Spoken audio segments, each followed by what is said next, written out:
സർജറിക്കായിട്ട് എന്താ ഒരു മാർഗം?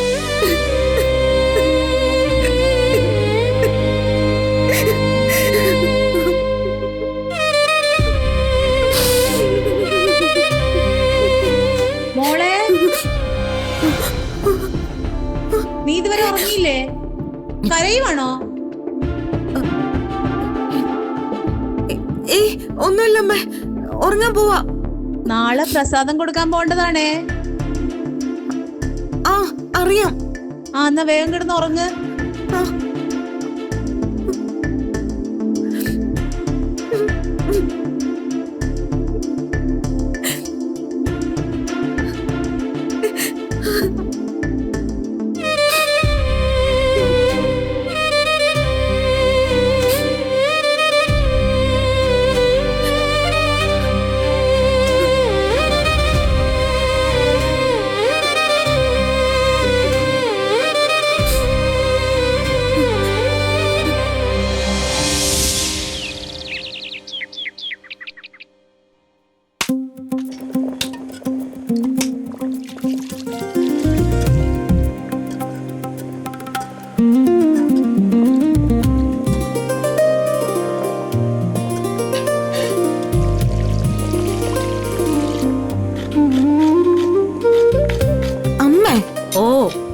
പായസത്തില് പഞ്ചസാര ആര് കോരിട്ടോ? ഇല്ല, നീ തന്നതേ ഇട്ടിട്ടുള്ളൂ. ദേ സൗഭാഗ്യപുരത്തെ പൂജ ഉള്ളതാണ്. അത് പിന്നെ എനിക്ക് അറിഞ്ഞൂടെ മോളെ. ഈ സൗഭാഗ്യപുരം എന്ന് പറയണത് ഈ നാട്ടിലെ വലിയ പണക്കാരുടെ കുടുംബമാണ്. അവിടെ അവർക്ക് ഒരുപാട് ബിസിനസ് ഒക്കെ ഉണ്ടെന്നാ പറയണേ. മോക്കറിയോ? അതൊന്നും അന്വേഷിച്ച് നടക്കാൻ എനിക്ക് സമയമില്ല. പിന്നെ ആ കുടുംബത്തിലെ മുത്തശ്ശിയെ മകളെയും ഞാൻ ക്ഷേത്രോത്സവത്തിന് കണ്ടിരുന്നു. അന്നത്തെ പ്രസാദം ഇഷ്ടായണ്ടാവും വീണ്ടും ഓർഡർ തന്നത്. ആ മുത്തശ്ശിയെ നല്ല ക്യാരക്ടറാ. നോർത്ത് ഇന്ത്യയിലാണല്ലോ തൊട്ടാനും പിടിച്ചതിനും ഒക്കെ പൂജ. അതിപ്പോ നമ്മുടെ നാട്ടിലും തുടങ്ങിയല്ലോ. TV തുറന്ന സീരിയലിലെ എല്ലാ എപ്പിസോഡിലും പൂജയാണ്.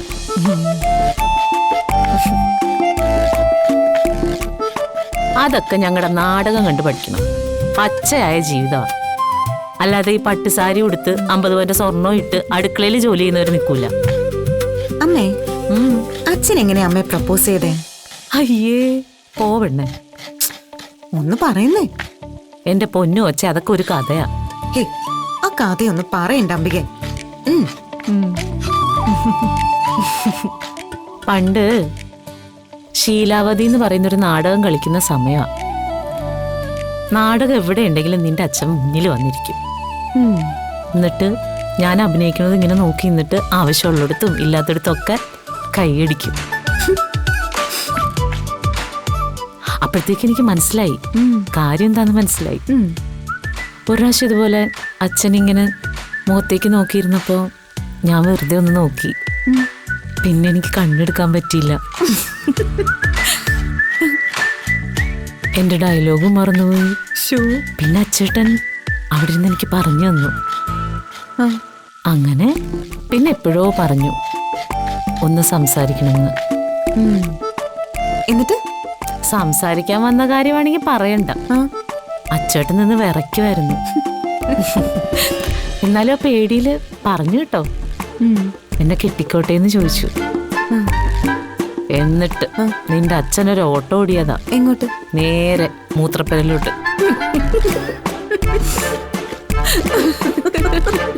പേടിച്ച് മുള്ളിപ്പോയി പാവം. അങ്ങനെ ഒരു ദിവസം നാടകത്തിന്റെ സമയത്ത് അച്ഛനിങ്ങനെ മുമ്പിലിരിക്കുവാണല്ലോ. ഞാൻ ആ നാടകത്തിന്റെ ഇടയിൽ പറഞ്ഞു എനിക്കിഷ്ടമാന്ന്. അച്ചേട്ടനുണ്ടല്ലോ ഇതറിഞ്ഞതും ഒച്ചത്തിൽ അവിടെ നിന്ന് വിളിച്ചു പറഞ്ഞു ഐ ലവ് യു എന്ന്. അത് കൊള്ളാലോ. അത് കഴിഞ്ഞിട്ട് കണ്ട ആൾക്കാരൊക്കെ ഒന്ന് കൈയടിച്ചു. പക്ഷെ നാടകം കുളമായി പോയി. ചേച്ചിക്കൊരു പത്മഭൂഷണൊക്കെ തന്നെ ആദരിക്കേണ്ട സമയമൊക്കെ കഴിഞ്ഞു. ആ ഉവ്വ. ആ മോളെ, അമ്മ ഒരു കാര്യം പറയാൻ മറന്നുപോയി. ഇന്നേ രാവിലെ എഴുന്നേറ്റപ്പോ അച്ഛൻ കിടന്ന സ്ഥലത്ത് കുറച്ച് ചോര ഉണ്ട്. അച്ഛനോടൊന്ന് ചോദിച്ചേക്കണേ മക്കളെ. എന്തെങ്കിലും വയ്യാഴ്മയുണ്ടോന്ന് ആർക്കറിയാം. ഞാൻ ചോദിച്ചൊന്നും പറയുമില്ല. മോളെ ഡീ, ഞാൻ പറഞ്ഞത് വല്ലതും കേട്ടോ?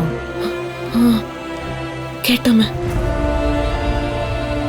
അതെ, അച്ഛന്റെ മൂക്കില് ഒരു കുരു വന്നിരുന്നു. അത് ചിലപ്പോ പഴുത്തിട്ടുണ്ടാവും. അപ്പൊ ആശുപത്രി കാണിക്കണ്ടേ? അത് ഇന്ന് തന്നെ കൊണ്ടുപോയി കാണിക്കാം. കാണിക്കണം കേട്ടോ.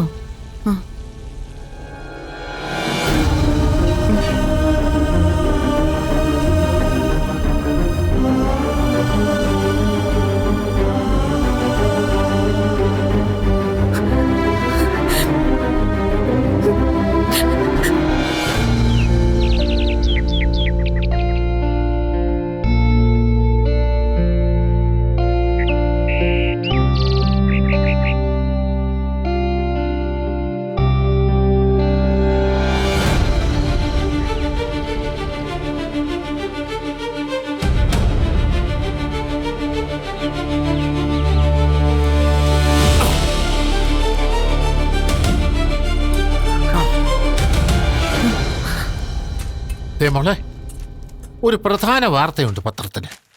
ദേ നോക്കി നോക്കി.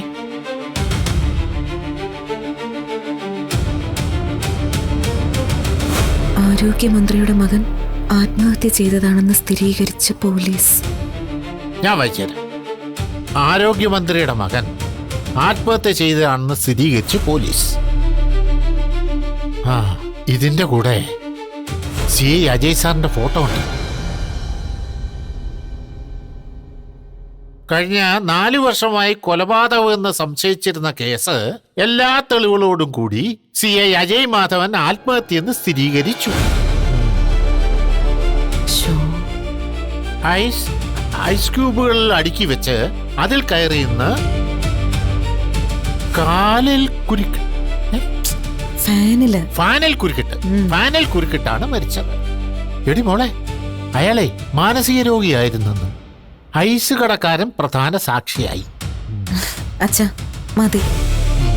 അതെ മോളെ, നമ്മുടെ CI സാറേ അതിബുദ്ധിമാനാ. ആഭ്യന്തരമന്ത്രിയൊക്കെ അദ്ദേഹത്തെ അഭിനന്ദിച്ചു. ഇതിന്റെ കോപ്പിറൈറ്റ് കളവ് പോയതാ. എന്നുവെച്ചാ തലച്ചോർ കവർച്ച. അതൊക്കെ ഞാൻ പിന്നെ പറയാം. എനിക്ക് പോവാൻ സമയം. എടി മോളെ, ഞാനേ ഇപ്പൊ വരാം. ശരി.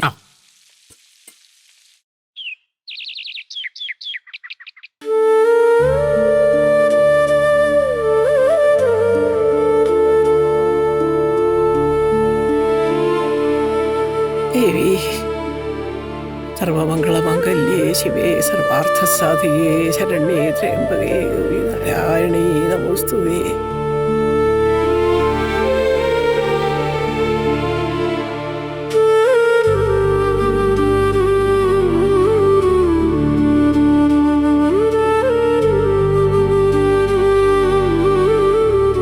ദേവി നാരായണ, ലക്ഷ്മി നാരായണ, ഭദ്രേ നാരായണ, സർവേശ്വരി അമ്മയെ കാരുണ്യമൂർത്തേ കാത്തുരക്ഷിക്കണേ.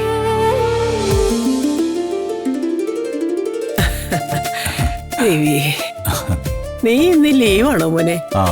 ലീവാണ്, പക്ഷേ എമർജൻസി വന്ന് പോകേണ്ടി വരും. കൊള്ളാം. വർഷത്തിൽ ഒരു ദിവസം നടത്തുന്ന പൂജയാ. എല്ലാവരും ഉണ്ടാവണമെന്ന് ആഗ്രഹം. അതിന് കാരണമുണ്ട്.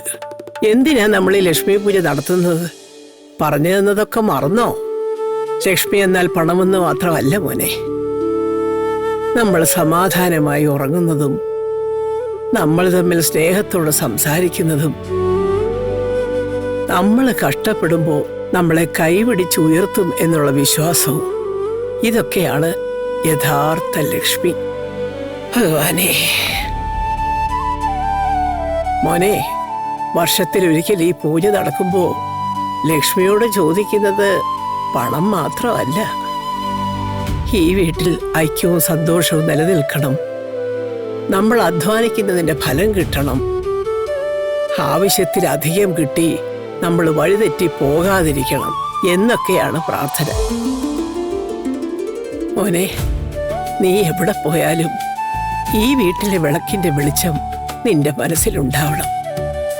അതായിരിക്കും മഹാലക്ഷ്മിയുടെ ഏറ്റവും വലിയ അനുഗ്രഹം. അറിയാം മുത്തശ്ശി.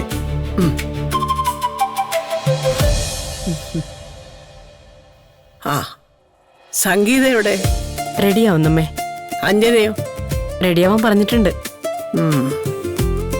ഇന്നത്തെ എല്ലാ അറേഞ്ച്മെന്റ്സും ചെയ്തത് സത്യനാ. ആ, അവന്റെ കാര്യം കഷ്ടമാണ്. അവന്റെ ഭാര്യ സുമിത്രയും മകൾ അഭിരാമിയും ഈ പൂജയ്ക്കുണ്ടാവേണ്ടതാണ്. അജയ്, അവരെ അന്വേഷിച്ച് കണ്ടെത്തണ്ടേ മോനെ? മരിച്ചുപോയോ, ജീവിച്ചിരിപ്പുണ്ടോ, അതോ ആരെങ്കിലും കൊന്നോ?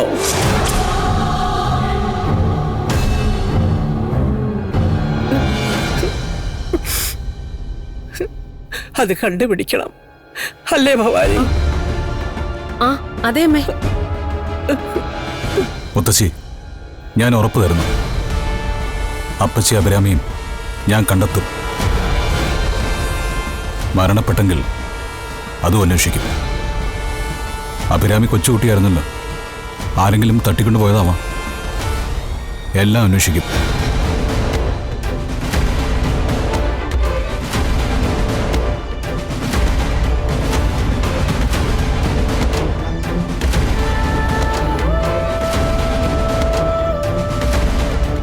എന്താ ഭവാനി?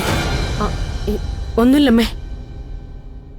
അഭിരാമി ഉണ്ടായിരുന്നെങ്കിൽ ഇന്നിവിടെ അഞ്ജനെ പോലെ നിറഞ്ഞു നിൽക്കേണ്ടവളായിരുന്നു. നിനക്കറിയാവല്ലോ മോളെ, നമ്മുടെ കുടുംബത്തിൽ 3 പെൺകുട്ടികളാ. ഇവന്റെ സഹോദരി അനുപമ, അഭിരാമി, അഞ്ജന. കുഞ്ഞിലേ തന്നെ ഈ കുടുംബത്തിന്റെ പരമ്പരാഗത ആഭരണമായ മാല ഞാൻ അവരെ അണിയിച്ചിരുന്നു. ഒരേ മാല. വലുതായപ്പോ അഭിരാമി ഇടണമെന്നില്ല.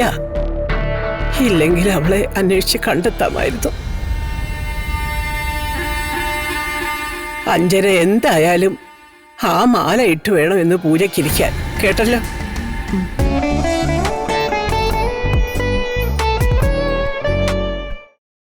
വലുതായപ്പോ അഭിരാമി ഇടണമെന്നില്ല. ഇല്ലെങ്കിൽ അവളെ അന്വേഷിച്ച് കണ്ടെത്താമായിരുന്നു. അഞ്ജന എന്തായാലും ആ മാല ഇട്ട് വേണം എന്ന് പൂജയ്ക്കിരിക്കാൻ. കേട്ടല്ലോ?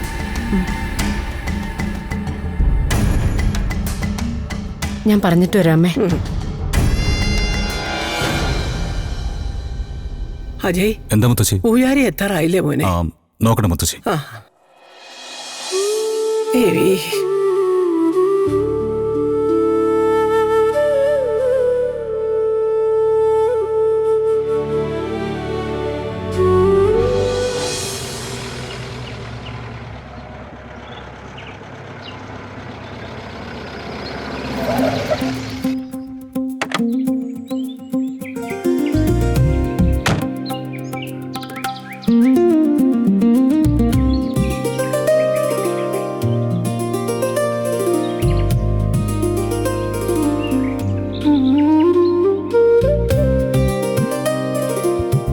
എന്താ കയ്യിലെന്താ ചേട്ടാ? എന്തുണ്ട്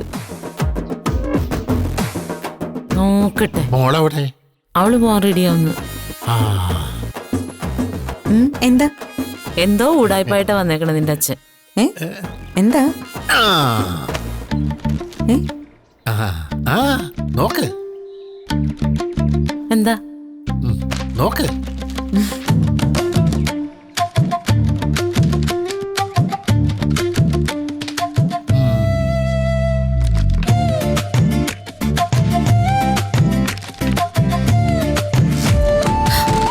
എന്റെ അമ്മേ,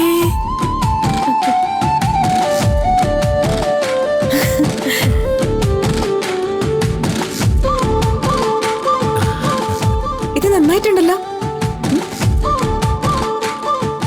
ഇതിന്റെ കൂടെ ബ്ലൗസും. ചേടാ അതെ, അളവ് ബ്ലൗസ് കൊടുത്തായിരുന്നു. മോക്കിഷ്ടമായോ? വലിയൊരു വീട്ടിൽ പോകുന്നല്ലയോ, ഈ സാരി ഉടുത്ത് വേണം പോവാൻ. ഇപ്പൊ ഏത് ബാങ്കാ കൊള്ളയടിച്ചത്? എടി മോൾ എനിക്ക് പോക്കറ്റ് മണി തരുന്നുണ്ടല്ലോ, അത് കൂട്ടി വെച്ചതാ. ഓഹോ. എടി മോളെ, ഈ സാരി ഉടുത്ത് സുന്ദരിയായിട്ട് വേണം ആ വീട്ടിൽ ചെന്ന് കയറാൻ. അല്ല മനുഷ്യ, മോളെ നിങ്ങൾ ആ വീട്ടിലോട്ട് കെട്ടിച്ചു വിടാൻ പോവാണ്? അതെടി, അത് കഴിഞ്ഞ് നിന്നെ കെട്ടിച്ചു വിടും. ഓഹോ. എന്നിട്ടോ? അത് കഴിഞ്ഞ് ഞാനൊരു സുന്ദരി കൊച്ചിനെ കെട്ടും. കുഴമ്പിടാനായിരിക്കും. അയ്യടാ, എന്തൊരു ബോധിയാ. ചത്ത് മണ്ണടിയേണ്ട പ്രായമായി. അമ്മേ,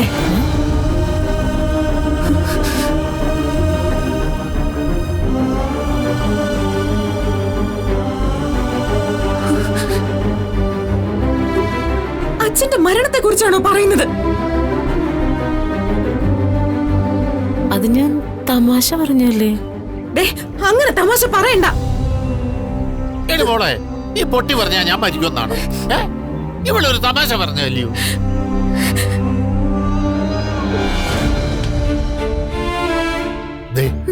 അമ്മയ്ക്ക് സങ്കടമായി.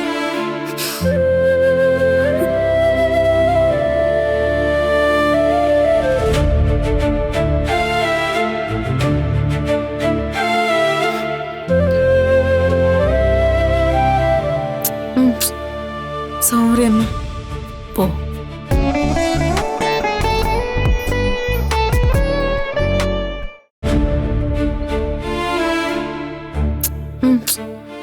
സോറി അമ്മ. പോ.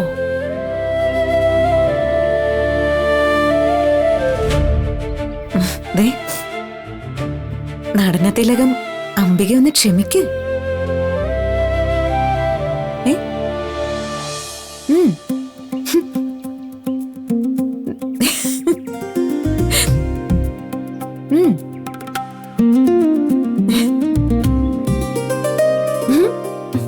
പോയി റെഡി ആവാൻ നോക്കണ്ടേ. ഇതും കൂടി കൊണ്ടുവയ്ക്കാം.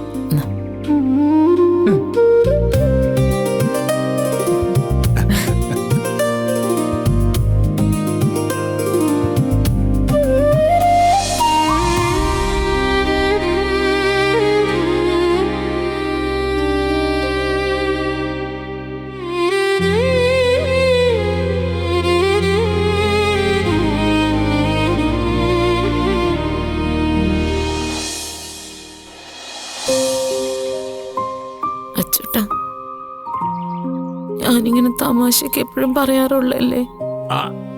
അല്ല, പറയണ്ടെന്ന് മോള് പറഞ്ഞില്ലല്ലോ. നീ പോയിട്ട് എനിക്കൊരു ചായ ഇട്ടിട്ട് വാ. ചെല്ല്. ചെല്ല്.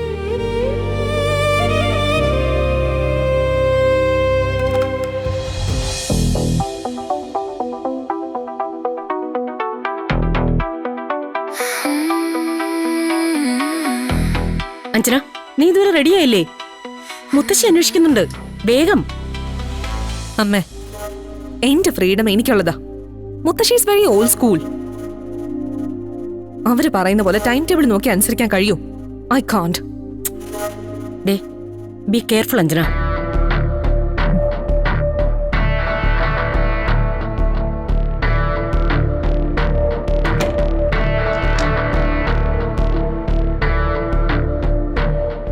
ഞാൻ പറഞ്ഞല്ല, നീ മറന്നോ? നിനക്കിവിടെ സ്വാതന്ത്ര്യം ഇല്ലെന്നല്ലേ? നിനക്ക് മാത്രമല്ല, എനിക്കും സ്വാതന്ത്ര്യമില്ല. ആ സ്വാതന്ത്ര്യത്തിനുള്ള സമരം നമ്മുടേത്. അത് ജയിക്കണം. ജയിച്ചേ മതിയാവൂ. പരാജയപ്പെട്ടാൽ ഇവിടുന്ന് പടിയിറക്കം. മനസ്സിലായോ?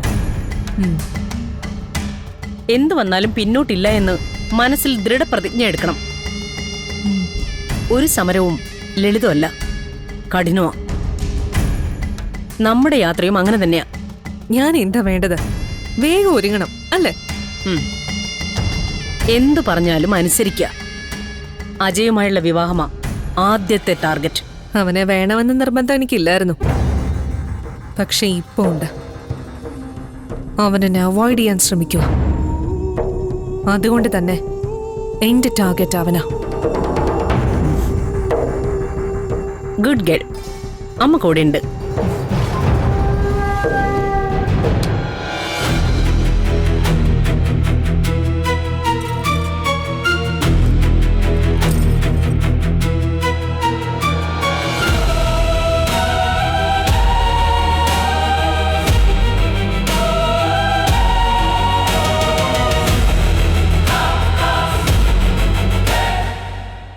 എന്നും ഇന്നത്തെ പോലെ ഹാപ്പി ആയിരിക്കണം. ആത്മധൈര്യമുള്ള മനസ്സിനെ ആർക്കും കീഴടക്കാൻ കഴിയില്ല, ഒരു രോഗത്തിന് പോലും. എന്റെ മകൾ അഭിരാമി ഉണ്ടായിരുന്നെങ്കിൽ നീ അവളെ ആകും വിവാഹം കഴിക്കുക. അഭിരാമിയോ? തന്റെ മോള് ചത്തടോ സത്യദാസേ. അവളിനി ജീവിച്ചിരിപ്പുണ്ടാവോ?